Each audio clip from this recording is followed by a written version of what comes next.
merupakan agama mayoritas di Indonesia. Dan di Indonesia terdapat banyak situs bersejarah peninggalan agama Islam. Salah satu yang paling terkenal adalah Masjid Agung Demak. Dan saat ini saya berada tepat di depan Masjid Agung Demak. Mau tahu bagaimana sejarah lengkap dan keunikan dari masjid ini? Yuk kita telusuri bersama. Masjid Agung Demak berada di Kabupaten Demak yang berjarak sekitar 26 km dari kota Semarang, Jawa Tengah.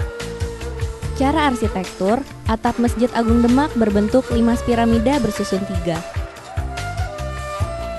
Atap didesain menyerupai atap pura untuk menghormati masyarakat pemeluk agama Hindu yang menjadi agama mayoritas penduduk Nusantara pada masa itu. Ada tafsir lain yang memaknainya dengan akidah Islamiyah yang berarti iman, Islam, dan ihsan.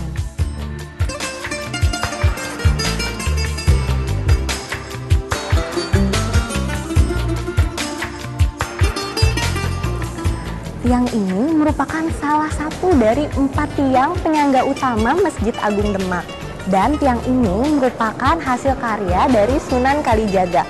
Yang unik, tiang ini dibuat dari tatal atau potongan-potongan kayu sisa. Kira-kira berapa banyak tatal ya yang dibutuhkan untuk membangun tiang semegah ini? Seperti umumnya rumah asli Jawa yang berbentuk joglo, penyangga konstruksi bangunan utama terdiri dari 4 tiang yang disebut soko guru. Begitu juga dengan konstruksi utama Masjid Agung Demak yang mengadopsi dari arsitektur rumah asli penduduk Jawa. Keempat soko guru yang mempunyai tinggi 1.630 cm dibuat dan didirikan oleh 4 wali yang berbeda. Soko guru yang berada di barat laut didirikan oleh Sunan Bonang. Soko guru yang di sebelah barat daya karya Sunan Gunung Jati, di sebelah tenggara buatan Sunan Ampel, dan yang berdiri di timur laut buatan Sunan Kalijaga. Beberapa bagian dari bangunan Masjid Agung Demak merupakan benda purbakala dari zaman Kerajaan Majapahit. 8 tiang penyangga utama serambi masjid merupakan hadiah dari Prabu Brawijaya V kepada Raden Fatah ketika menjadi Adipati Notoprojo di Glagawangi Bintoro Demak pada tahun 1475 Masehi.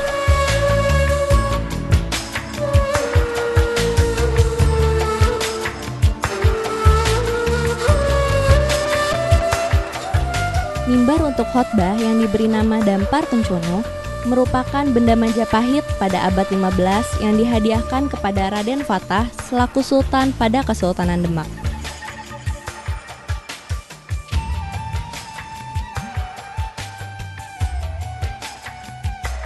Di salah satu sudut Masjid Agung Demak terdapat hiasan bersegi 8 yang berornamen Surya Majapahit, sebuah simbol atau lambang dari Kerajaan Majapahit.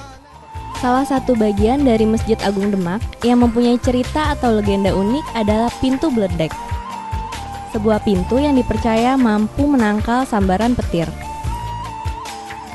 Pintu Bledek merupakan karya dari Ki Ageng Selo, seorang tokoh yang melegenda dan dipercaya mampu menangkap petir. Pintu Bledek merupakan prasasti Condro Sengkolo yang berbunyi Nogo Mulat Saliro Wani, yang bermakna tahun 1388 Saka atau 1466 Masehi. Berarti pintu Bledek dibuat pada tahun tersebut. Mihrab atau tempat imam mengimami jamaah juga merupakan prasasti Condro Sengkolo. Pada ornamen mihrab bergambar bulus yang berarti Sariro Sunyi Kiblating Gusti, yang bermakna tahun 1401 Saka atau tahun 1479 Masehi.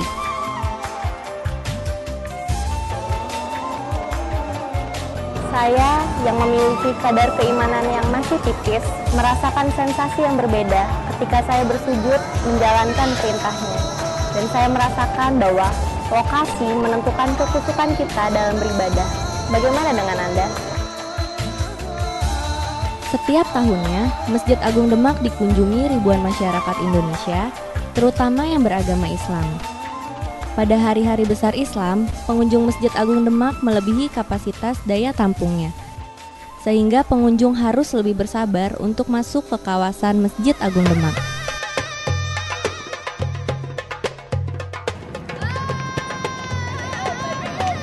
Mengunjungi Kota Wali tidak lengkap rasanya jika kita tidak berziarah ke makam Sunan Kalijaga. Letaknya di daerah Kadilangu sekitar 2-3 km dari Masjid Agung Demak. Untuk itu, saya memilih naik beca sambil menikmati pemandangan Kota Demak di sore hari.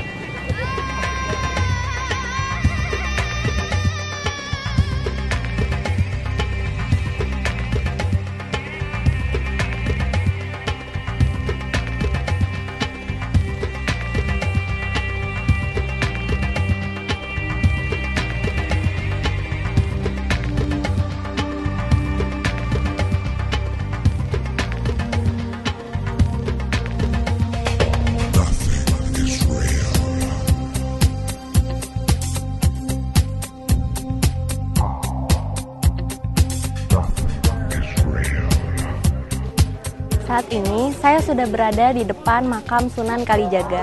Sekarang saya akan berdoa dan berzikir di depan makam wali Allah yang sangat berjasa dalam penyebaran agama Islam di Pulau Jawa.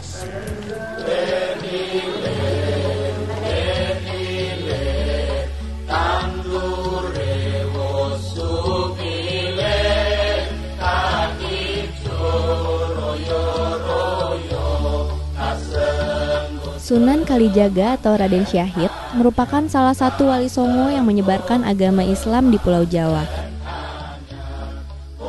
Karena kerendahan hati dan metode penyebaran agama Islam yang unik, sehingga beliau merupakan salah satu wali songo yang dianggap paling sukses dalam menyebarkan agama Islam di Pulau Jawa. Lagu Lir Ilir dan wayang kulit merupakan media yang digunakan beliau dalam menyebarkan Islam di masyarakat yang dahulunya memeluk agama Hindu dan sebagian masih mempercayai animisme.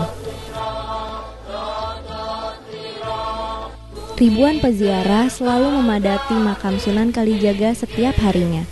Alunan zikir, puji-pujian, dan doa ditujukan kepada Tuhan Yang Maha Esa menggema di setiap sudut komplek pemakaman. Mereka mempercayai dengan berdoa di depan makam Sunan Kalijaga, doa-doa yang dipanjatkan ke Tuhan Yang Maha Esa akan cepat terkabul.